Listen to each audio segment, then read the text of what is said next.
2. All right, it's Pittsburgh Pat.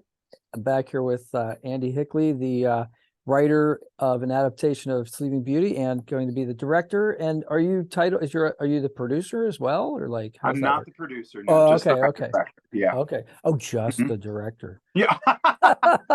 That's all, because that's not a big job at all. No, of Yeah, course yeah. not. No. And we're going to Oh, do more videos as this comes closer. We'll talk more about, that, sure. so we can promote this, because I think this is amazing.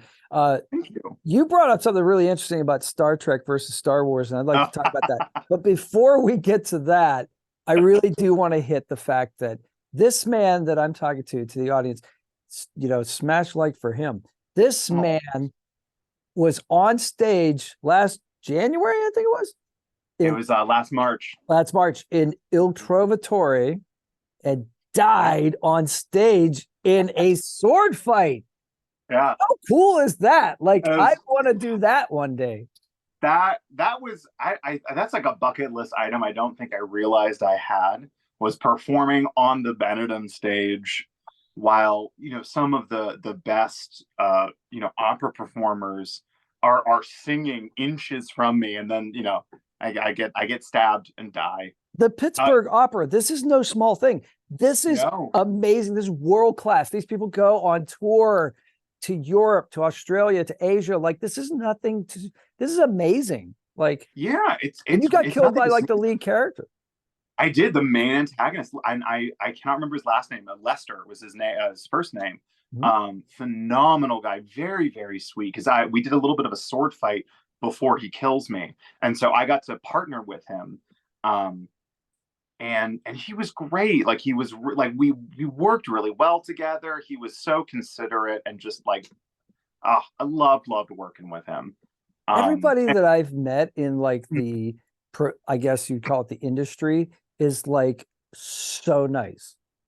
I'm so glad that, because you hear about, people talk about like opera divas, and when we, the fighters, were prepping beforehand, before we got to meet any of the talent, we were sort of like, well, we don't know what we're going to get. We planned out some of the fights, but we're like, well, it will depend on what they're up for, because it was fully within their rights to be like, no, we're not going to do that.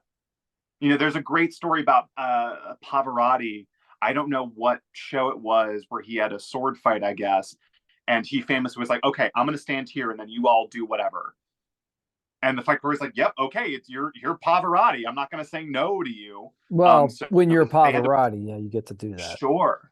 Yeah. So, we were like, oh, we don't know what we're going to get. And John and Lester could not have been nicer. They were so great. John, who played Manrico, the titular Trovatore, the troubadour, was he was in hog heaven. I think the way that he lit up when we put a sword in his hand, and you could watch it when he did his fights, he would do a little Molinet before he would go into his fight. Like, he was living a dream.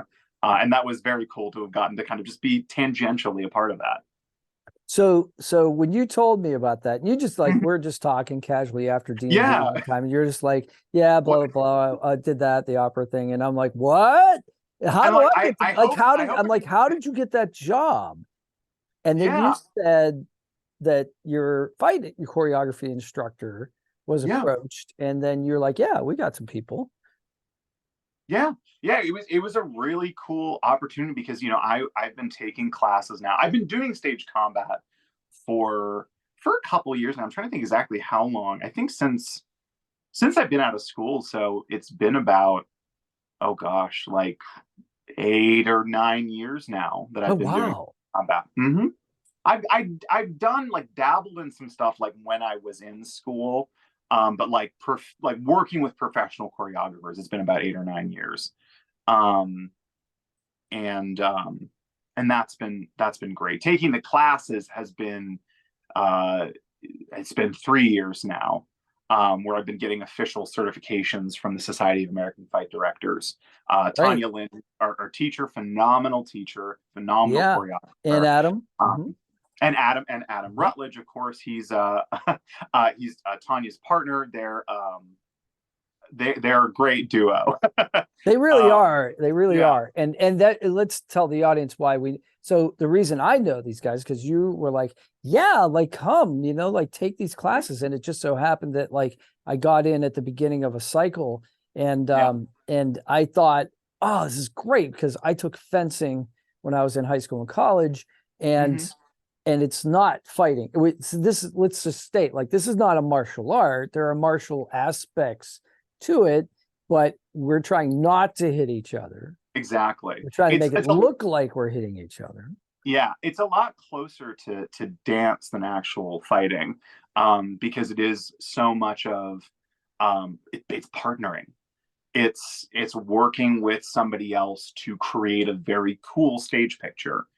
So we actually got to work together this week for the first time. Yeah. And that was a blast for me. I just want to say, like, that was a blast fantastic. For me. Thank you. And I've been fortunate. This is my fourth class. We're doing, for those in the audience, we're doing quarterstaff. So I thought, oh, swords. Well, and then I'm like, quarterstaffs, but I really want to do swords. And now I'm like, ooh, these are awesome. Like, these are really fun, Oh yeah.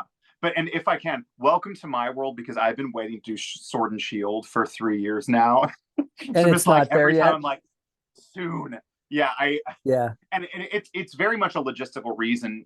Tanya and Adam provide all of their own equipment. Everything that we use comes from their personal armory.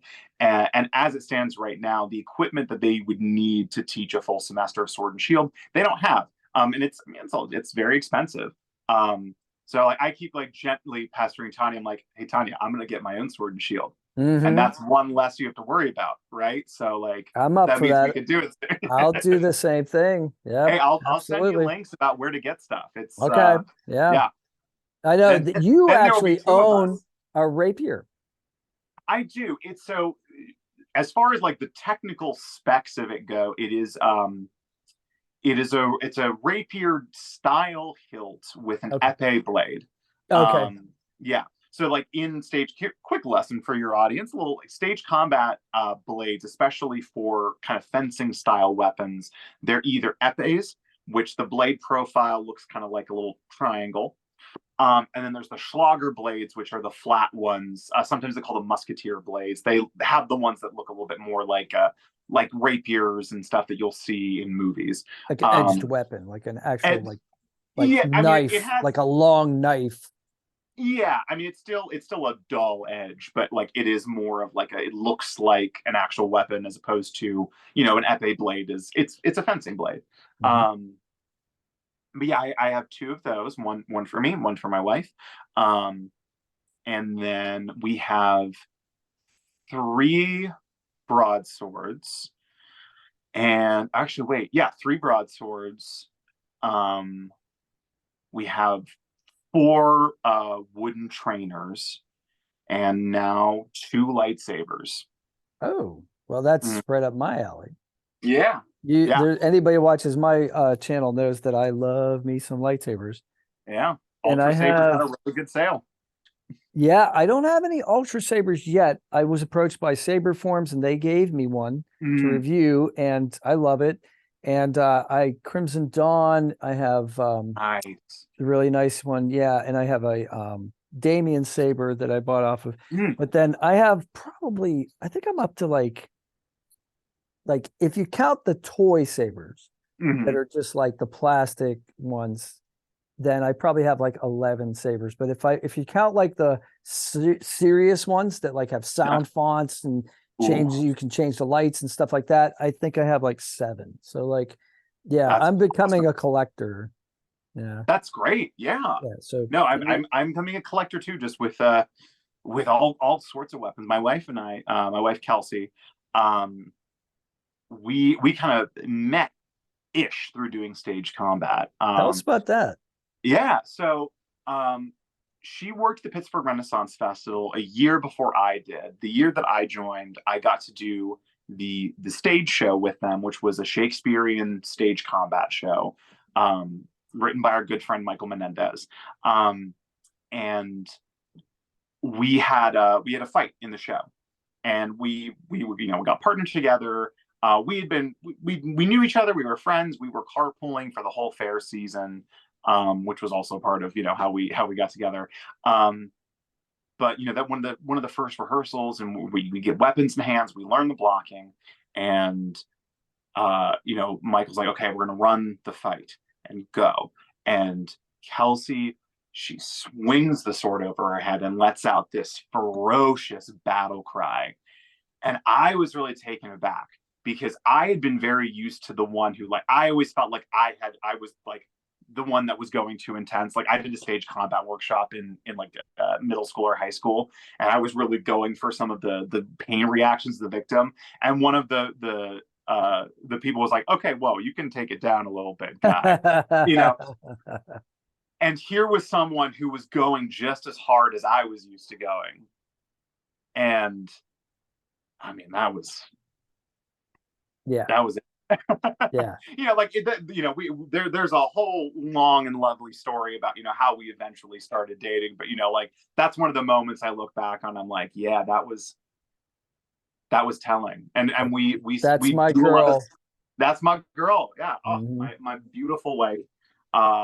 She's a circus artist too. Like, she's incredible. Quick plug, my wife. Love LP on Instagram. I'm sorry, say it again, because I think I got the story. Oh, it's okay. It's at La Belle Pitre. It's French for the beautiful clown. La Belle Pitre. La Belle Pitre. Yeah. It's little periods, all lowercase, little periods in between each of the words. Yeah, she's incredible. We've gotten to do a lot of really cool, all sorts of theater stuff together, but really cool stage combat stuff too. I wish she could come to the Tuesday night classes, but unfortunately, she is airborne whenever we're swinging at each other with various weapons. Gotcha. Yeah.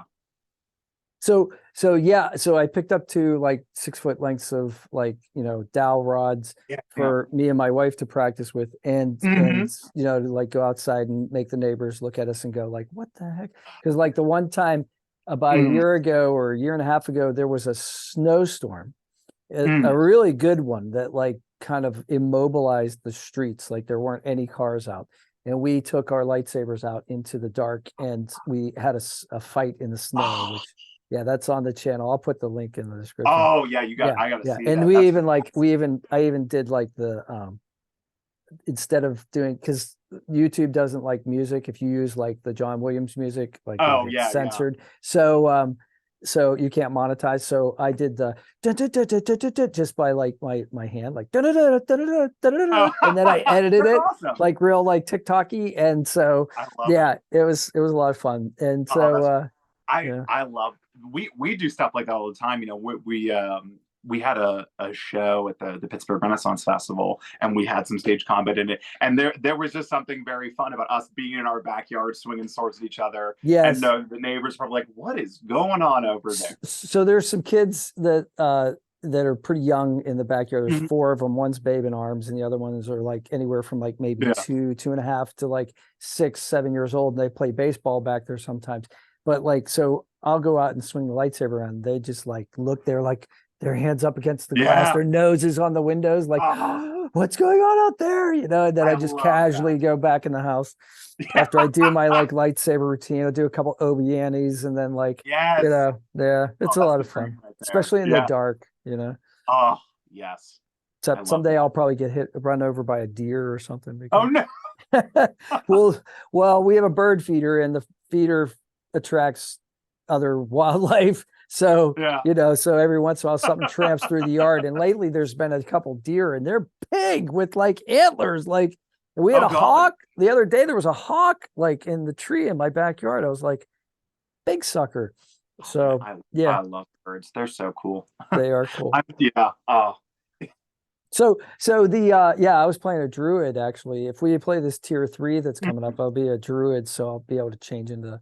I love changing into the birds. Yeah, the birds are fun to train. I love that. Yeah. So go ahead. No, you go ahead. Oh, I was just gonna say, we played this big long game over the pandemic. And my character had a magic flute that could summon this giant swarm of ravens, and that was one of my favorite things. Was just kind of like, well, it was really cool because I not everyone was there when I got the item, and we got into a tight spot later. And so then I pulled it out, and it happened. Everyone was like, wait, what's going on? And that was one of the coolest I've ever felt playing a role-playing game. Yeah, I love it. Tootie magic fluting. Yeah, a little magic flute. I love that. I love that they're like, okay, the scholar, wizard has to spend hours in the library going through arcane materials in order to gain his magical abilities. The warlock has to make a pact with another worldly being. The sorcerer is born with like this strange talent that he or she has to tame, and the bard goes. Exactly. Yeah. It's a good time. So much easier. So yeah, so we tied that back into D&D, but before we get off of that, I just want to go into like the fight choreography. We got to do some fight choreography this time. Like the first 3 classes were more about learning the techniques and like the blocks and but we got to do dodges, and you're doing like the Princess Bride like scene where like they're starting the duel, right? Wesley and Inigo Montoya, and they do the getting some of those rhythms into the fight. I love that. Like, and like that was so much fun for me. But I gotta tell you, I could barely walk up steps on Wednesday. The lunges, I haven't done lunges. I mean, I used to be a fencer, but I haven't done those exercises in a long time. My flexors on the outside of especially my right leg, I was feeling it. I mean, I didn't injure myself, but I was like, wow, you did something. You need to like. Well, I got to tell you, I've been out of commission. I hurt my ankle. So last Tuesday was my first time back. I was in a similar spot on Wednesday. I was like, I am very aware of every muscle in my legs. Yep. A lot of lunges, a lot of lunges. I was able to practice. Yeah, I was able to do my leg workout today though, so I'm pretty happy. It wasn't a perfect leg workout, but it was. I know that everything's like in the right place, so that's good. That's good. Yeah. So before we broke the first time, you mentioned something about Star Wars versus Star Trek. There's a lot of Star Wars content on my channel, and I also am a big fan of Star Trek. I don't cover that as much on my channel. Sure. But I've always wanted to talk about this, and you brought it up. So you were talking about like the comparison between, their fan bases, right? And how they react to their different, milieus. So tell me what you were thinking about when you brought that up. So, I mean, this is something like, my wife is a big Trekkie. So this is something that we have talked about at length. And she, like a lot of the Trekkie side of things are things that she has told me about. So a great example, when Star Trek first came out, people writing fan fiction. I believe Star Trek was like one of the first properties that people were starting to create fan content for in that way. I'm not 100% sure. I'm not as well versed in this. Makes sense. But so people were sort of like, some people are like, oh, Kirk and Spock, there's like a romantic tension there. And other people were like, no. They're just like, they have a very close friendship. That's what that dynamic is. And Gene Roddenberry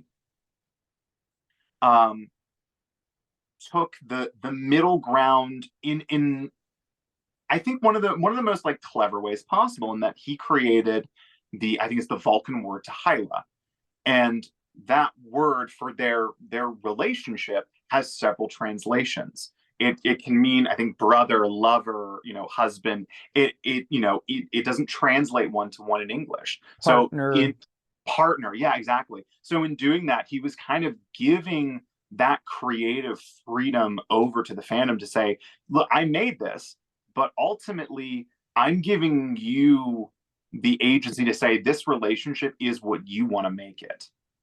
And that's very cool. And that's a very inclusive way of dealing with the fandom. Now, on the other side of the fence, we look at stuff, in Star Wars. And Star Wars, George Lucas or at least was for a while, the final voice in what was canon and what wasn't. Mm-hmm. There wasn't that same kind of give and take interplay with the fan base when it came to that kind of engagement with the property. Yeah, and then that's not to say that George Lucas is like is a bad creator and doesn't respect his fans, but you notice the difference. There's a lot more collaboration, there's a lot more freedom with kind of the idea of fanon in the Star Trek universe. I mean, even with J.J. Abrams creating his new thing, it's sort of like nobody's really upset. It's sort of like, well, that's just another universe in the multiverse of Star Trek. You know, how many different, versions of these characters and, alternate realities exist out there, versus how the Star Wars fandom has reacted to all of the new content. You can pick any one of the movies, series, what have you. Everybody has a strong opinion about it, and it's harder to navigate that because that's it. There is no multiverse in Star Wars. It is what it is, and you either have to love it or hate it. So here's my take on that. Lucas had a Bible, right? Yeah. He had the Star Wars Bible, and if you were going to write fiction, like endorsed fiction, I mean, obviously anybody can write whatever they want, but if you were going to write something and put the name Star Wars on it, get it published by like Del Rey or like a publishing house, you were going to have to make sure that it adhered to the Bible, because right after Star Wars, there were a couple novels. Alan Dean Foster wrote a couple, The Splinter of the Mind's Eye, where like, Luke and Leia meet up, and they meet up and they crash land on a planet that eventually like kind of inspires Dagobah, I think. It was a swampy planet, and there was miners, and then Vader shows up, and Luke confronts Vader and all this sort of stuff. Now, like, none of that is like considered lore anymore, but that script was it's been told to me, I don't know how much of this is real and how much, you can check me, and I'd love for people to like put it in the conversation below. I love talking about this stuff, and I'll admit when I'm wrong. I have no problem admitting when I'm wrong. Yeah. Oh yeah. But it was my idea that like if Star Wars flopped and he wasn't able to do the big budget Empire Strikes Back, that script was like 3-4 characters. He was going to be able to like do a small, version of Star Wars using that script. Right. And then he gave, Alan Dean Foster, to write the novelization of it. And that never came to pass because he got to do the big one, right? Right.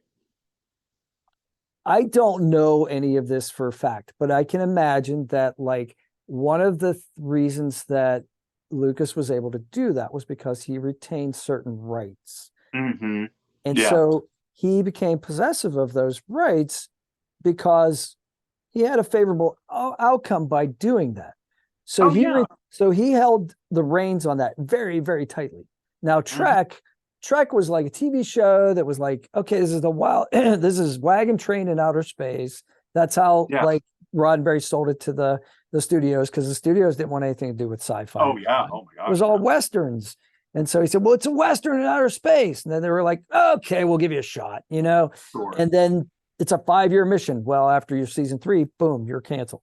So, they turned it into a cartoon in the 70s. And then finally it came back in 87, Star Trek: The Next Generation. They had a Shakespearean actor on board, like it became a thing, even though the first season writing is admittedly, even the writers, some of them admit like it wasn't the best. DC and Fontana had some good stuff, but like there was some stuff there that was like, but in the meantime, there were all these people that were playing around with that universe. Yeah. The other thing is, so okay, I get, and like, so you go from like one thing is a Hollywood blockbuster with a creator who has creative control. The other one is like a guy who's writing other things too for TV, and so he's got a whole bunch of ideas, and he's not as like, he loves it, but he's not like, riding that one horse, Sure, yeah. So he's a little bit looser with it. Also, the genres, right? So one is science fiction, the other one is space opera. Yeah, it's space fantasy. So in the science fiction, they play with all these techno babble. They do have alternate universes. They do have other timelines. They do have time travel. So like you can do basically whatever you want in the Star Trek universe. You can have Spock fall in love with Troy if you want, because Spock's, Vulcans are longer lived, and that could happen, if they met in some alternate reality. not a problem. In fact, some of my favorite stories in the Star Trek universe. Well, the most recent one, I don't know if you watched Brave New Worlds or Strange New No, Worlds. I haven't yet. No, I've heard it's amazing though. It's not bad. I mean, it's like, actually, I think it's the best Star Trek I've seen in a long time. But it's got this one scene where one of the new characters meets up with a young James T. Kirk. He's like a lieutenant. And they have like this alternate reality romance, like fall in love and this whole thing, where she falls in love, but then he spurns her because he's gotten Carol Marcus pregnant, and you know what I mean? Like, and he's like loyal to her, and the whole thing from like, Star Trek 2, the Wrath of Khan, Carol Marcus, and 3, I think too. But anyway, obviously I'm a geek. So like I know all this stuff. So my point is, the genre itself lends itself to telling more and looser stories than the Star Trek universe does in a way, right? Yeah. Oh yeah. Yeah. But like, I know like a lot of people talk about the Star Trek or the Star Wars universe, the Star Wars fandom being toxic towards each other, Yeah. And there are great divisions between like, people that are like, oh, the original trilogy, that's all there is. Or right. It's almost generational. It almost breaks along generational lines, right? Yeah. And that was ultimately like my big kind of takeaway from that is kind of seeing some of those things like, you're right. In some ways it is apples and oranges, aside from them being sort of like the great, science fiction space adjacent properties in our culture. I wish that the Star Wars fandom had a little bit more of that generosity and a little bit more of what I have heard and seen from the Star Trek fandom, because there is a degree to which Star Wars is kind of all of ours. There's it's been around for generations now, and there's a little bit of something different that we all take away from it, and I think there is such a divisiveness in that fandom, and it's a big enough galaxy for all of us, right? Like, we should be able to like live in our, different, but, have said it better myself. But here's the thing that I think one of the things that happened to both franchises that kind of allowed this fandom to spring up was that there were large gaps between like the series, right? So like the original trilogy has this huge gap until 1999 when like episode 1 comes out, right? Yeah. So it is literally generational. And Roddenberry literally called the second series The Next Generation. Right. Because that's what it was. And so, and he even had like in the original episode, McCoy like make an appearance, as an older man to like kind of place it in its timeline. Oh, I love that. Yeah. That's so cool. Yeah. So it was very, very conscious. He was very conscious of that. Yeah. But if you talk to somebody that grew up with the original trilogy, they see a big difference between that and the other properties. If you talk to a kid that like grew up with episodes 1, 2, and 3, it's all Star Wars. Exactly. There's no division. They're just like, they're all Star Wars movies. And so for those of us who are of the previous generation, the Gen Xers, we're like, no. It's there's a distinct difference between the styles. There was no CGI. There was this. There was that. It was all done with models. It was all there was more acting. There was more anyway. But I think there's some common ground. I don't know anybody that doesn't like The Mandalorian. Oh my gosh, Mandalorian feels very universally enjoyed. Yeah, because they're telling classic stories. Exactly, it's classic stories, and I think it's doing some of what made Star Wars what it was, which was leaning into the kind of pulpy adventure fantasy genre tropes. The Mandalorian's a Western. They've also gotten Western. And they've also gotten some good directors. Oh my gosh, yeah. Jon Favreau. Oh, Dallas Howard. Yeah, just amazing. There's others I'm forgetting. I know, like just the three off the top of my head. And I think that Filoni loves the property. He respects it. He understands it. He's like the heir apparent, and he just like, so when they're saying like, he's like kind of taking over as the creative coordinator, sort of. They made some announcement recently. Like, I think the property's in good hands. Absolutely in hands of somebody who truly loves it.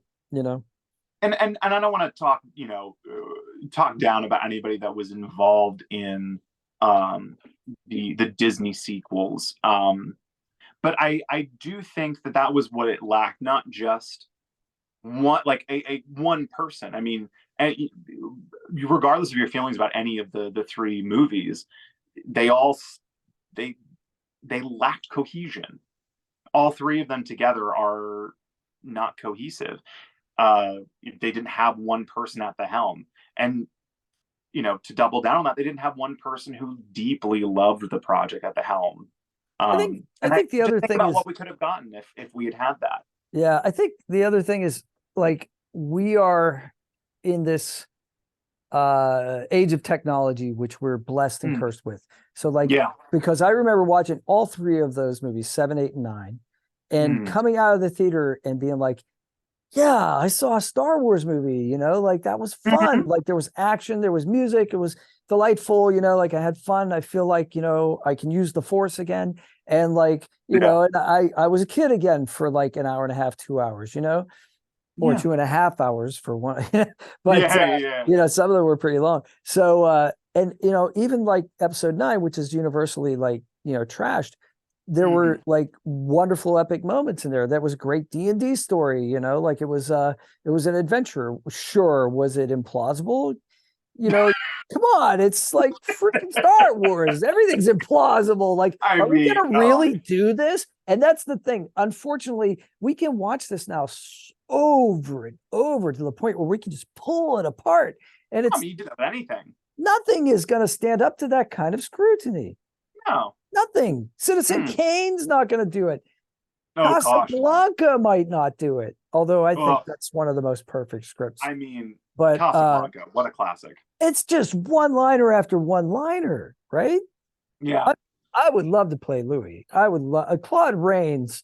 That dude is just he's played so many wonderful characters, one of the greats. Prince John, he was my gosh. Robin Hood, like the first Robin of